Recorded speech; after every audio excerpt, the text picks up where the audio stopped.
What up, New Gaming Order? This is Alex Lexus coming at you like the juggernaut bitch for lunchtime TV. And for all intended purposes, I'm trying to maintain safety, so I won't be making a lot of eye contact. But just want to provide content for our YouTube channel. So this is some stuff, mainly, you know, Black Friday was very profitable for Sony. They were the #1 moving console for the event.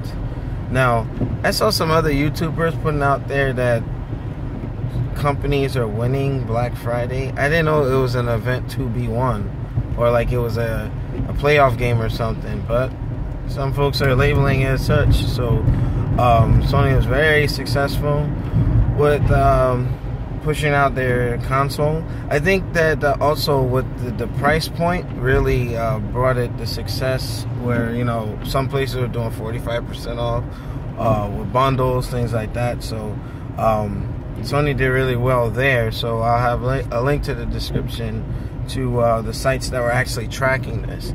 I'm pretty sure you have folks like Nielsen and all those survey companies who check things out, monitoring that. But, you know, I believe them. And the numbers don't lie, so good for them.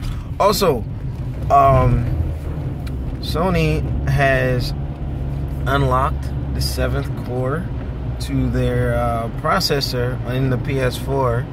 Now, that news, actually, I got from Stone Fox Media earlier today, where Microsoft has done this, but it wasn't really like a big deal, so to speak.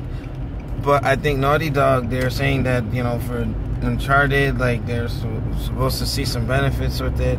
So with that being said, we'll see, because you know, the PC folks will look at us and laugh and like, you know, well, I have a PC, you know, thanks to MIC Playboy, and whenever I can stream from the PC for Friday Night Fights. But I'm interested to see what the newer games are gonna look like, and why did Microsoft and Sony release their consoles with the full potential locked out the gate? You know, so it's like, okay, for my motorcycle people, it's like unlocking your ECU on your bike, so you take off the top speed restriction.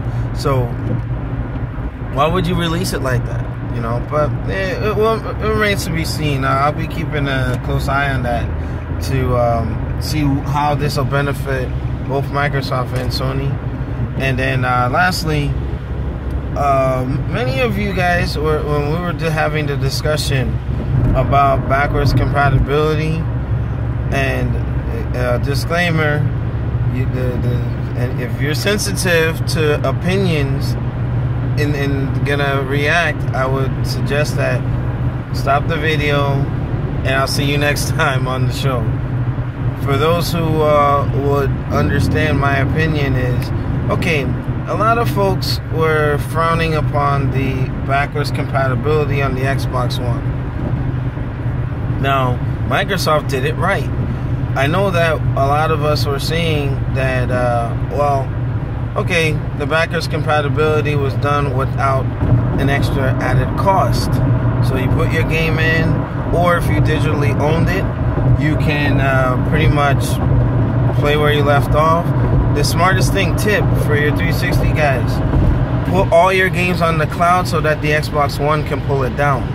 Alright, so if you are like in the middle of a game that's already been made backwards compatible, you know, you can just resume. So, with that being said, I've always said that I hate the concept of PS Now, where I have PS3 games that I will not pay for again. No, why? I paid for it. I'm not going to pay for it again. You know, I think a lot of people would share my opinion on that. But now, I remember there was a couple of Sony supporters who said, oh, we're not worried about backwards compatibility. And that's like what Hiei Yoshida was saying, what forward thinking. But the minute that the backwards compatibility on the Xbox One saw some sort of, oh shit, like this is a good thing.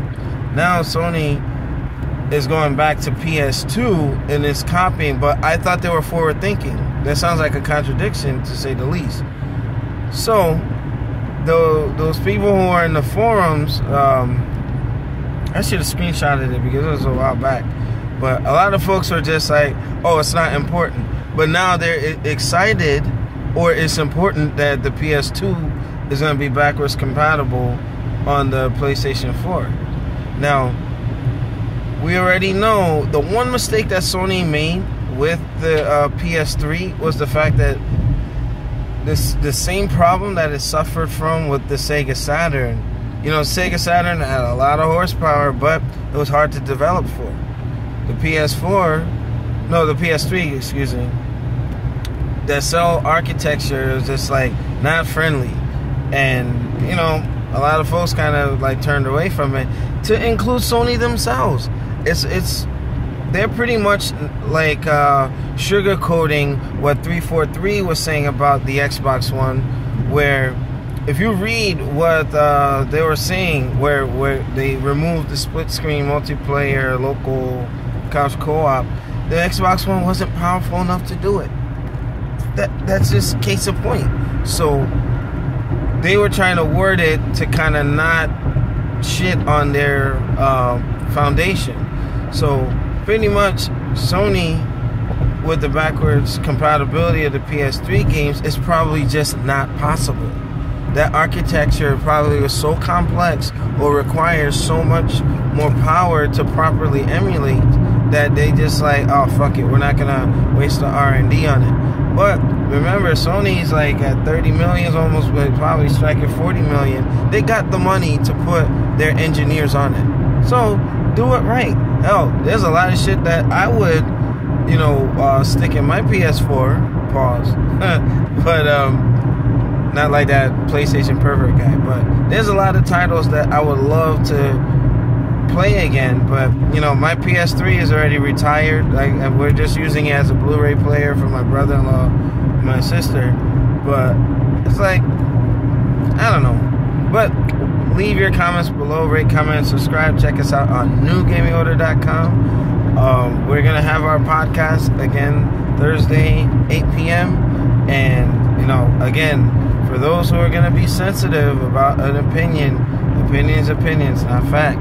But the stuff that I do refer to that are fact, you know, I'll put my references below, because I'm getting tired of fighting with people and all this other stuff. Because it's looking bad when I'm dealing with my partner at full screen. So if you're gonna have an opinion, don't mess up my business. Me and Nelson work too hard. We're fighting Game League and New in Order to create this new product. So just be mindful of that, guys. This has been Alex Exis, Lunchtime TV. Peace.